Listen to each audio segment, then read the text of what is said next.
टोमॅटोने दिला शेतकऱ्यांना आर्थिक हातभार। शिरोळ तालुक्यात यावर्षी बहुतांशी शेतकऱ्यांनी टोमॅटोचे पीक घेतले आहे।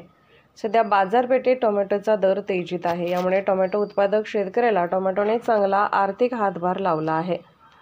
आपल्या तालुक्यातील टोमॅटो घटप्रभा मुंबई, अहमदाबाद, कोलार, संगमनेर, बेंगलोर, गुजरात आदी ठिकाणच्या बाजारपेठेत पाठवला जातो।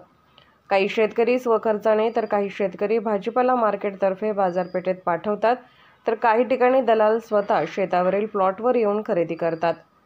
याविषयी आमच्या चॅनलशी माहिती देताना अकिवाडचे टोमॅटो उत्पादक शेतकरी कृष्णात विठ्ठल हुजरे म्हणाले, टोमॅटोचे पीक हे साधारण 90 ते 110 दिवसाचे असते। मे महिन्यात पावसाने चांगली साथ दिल्याने टोमॅटोचे पीक चांगले आले आहे। मात्र जून महिन्यात गेली 2 ते 3 आठवडे पावसाने दांडी मारली आहे।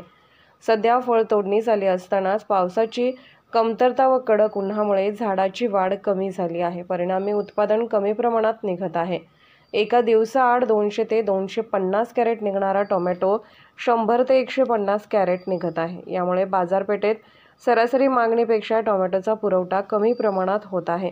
यामुळे टोमॅटोच्या दरात वाढ झाली आहे। आज एका कॅरेटला सरासरी 700 ते 800 रुपये भाव मिळत आहे। एका कॅरेटमध्ये 25 किलो टोमॅटो असतात। यानुसार बाजारात किरकोळ विक्री 50 ते 70 रुपयापर्यंत असली तरी शेतकऱ्याला प्रति किलो 35 ते 40 रुपयापर्यंत भाव मिळतो आहे। उत्पादन खर्च व उत्पन्न याविषयी कृष्णात हुजरे म्हणाले की टोमॅटो पिकाला 3-3.5 महिन्याच्या कालावधीमध्ये शेती मशागत, रोपे, औषध फवारणी, खत, मजूर खर्च असा एकरी 2 ते 3 लाख रुपये खर्च आला आहे। तर बाजारपेठेत चांगला मिळाल्याने सरासरी यातून 5 ते 6 लाखाचे उत्पन्न मिळाले आहे। एकूणच यावर्षी टोमॅटो उत्पादक शेतकऱ्यांना टोमॅटोने चांगला आर्थिक हातभार लावला आहे।